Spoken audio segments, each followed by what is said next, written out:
যি গানলৈ ৰৈ থাকে সমগ্ৰ জাতি সেই গান শেষ হ'ল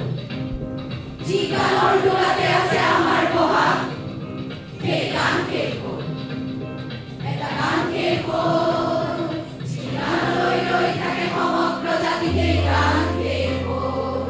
সেই গান শেষ হ'ল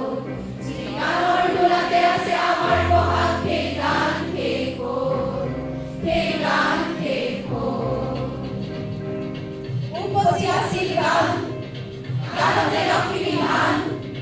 কঢ়িয়াই আছিলে ফুলৰে কাকৰি ঠাই অসমীৰ মান মৌচুমী মাতে হাতী বাঢ়িছিল বিশ্বৰ গান সেই গান শেষ হ'ল সেই ৰৈ শুকাই গ'ল নহ'লে ভাবিবই ফুল যৌৱন আৰু বেলি ফাটি দিয়া নিজৰ মুখৰ ছবি সাগৰ সংগম আৰু সোঁৱৰণি বুটলিবি সেই ৰৈ শুকাই গ'ল হেমন্ত শীতৰ ধুমুজাৰিলতে এই গান শেষ হ'ল অগ্নিযুগৰ জুই ফিৰিঙতি তিতাৰে নুমাই গ'ল এটা ধুমুহা নোহোৱা হ'ল এটা ধুমুহা নোহোৱা হ'ল যি জাতিক জগাই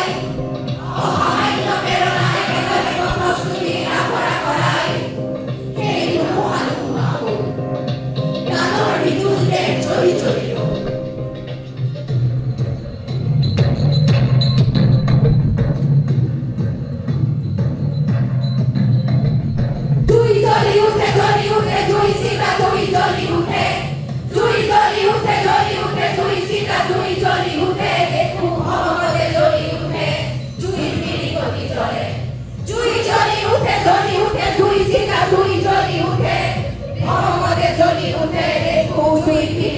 চলে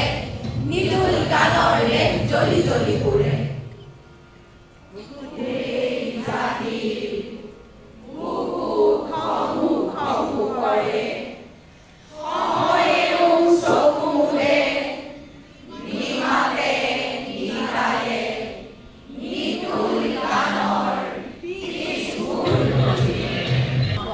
নমস্কাৰ জনাইছোঁ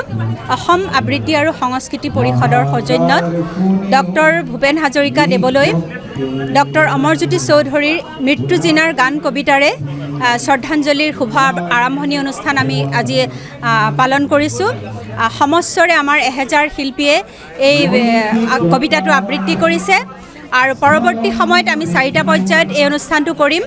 5 নৱেম্বৰত আমি এটা অনুষ্ঠান কৰিম 29 মাৰ্চত আমাৰ অসম আবৃত্তি আৰু সংস্কৃতি পৰিষদৰ প্ৰতিষ্ঠা দিব সেইদিনাও আমাৰ এই কাৰ্যসূচী হ'ব আৰু 2026 চনৰ 6 ছেপ্টেম্বৰত অসমত 50,000 আবৃত্তিকাৰে এটা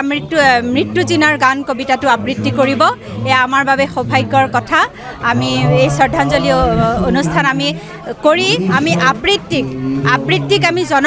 মানসত প্ৰতিষ্ঠা কৰিবৰ বাবে এই কাৰ্যসূচী লৈছোঁ আবৃত্তিৰ প্ৰচাৰ আৰু প্ৰসাৰৰ কাৰণে আমি এই কাৰ্যসূচী লৈছোঁ আবৃত্তি আমাৰ হৃদয়ত আছে আৰু আবৃত্তিক আমি যাতে সেন্দুৰীয়া আলিল বাটেৰে আগবঢ়াই লৈ যাব পাৰোঁ সেই প্ৰচেষ্টাতে আমি এই অনুষ্ঠান কাৰ্যসূচী পালন কৰিছোঁ আজি আমাক নগাঁও জিলাত আমাৰ বিধায়ক ৰূপক শৰ্মা ডাঙৰীয়া আহি আমাৰ মাজত উপস্থিত হৈছে নগাঁও জিলাৰ সংস্কৃতিবান শিল্পী উপায়ুক্ত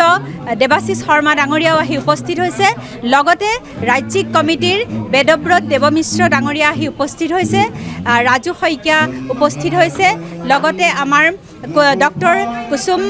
কুমাৰ গোস্বামী ডাঙৰীয়া আহি উপস্থিত হৈছে আৰু এই সকলোৰে সহযোগত বিশেষকৈ নগাঁও জিলাৰ গাঁৱে ভূঞে চুকে কোণাত থকা সকলো আবৃত্তি শিল্পীসকল ওলাই আহিছে আৰু এয়া আমাৰ বাবে সৌভাগ্যৰ কথা সকলোকে ধন্যবাদ জ্ঞাপন কৰিছোঁ যিকোনো খবৰৰ বাবে যোগাযোগ কৰক 7099017330 লগতে 7099017110 নম্বৰত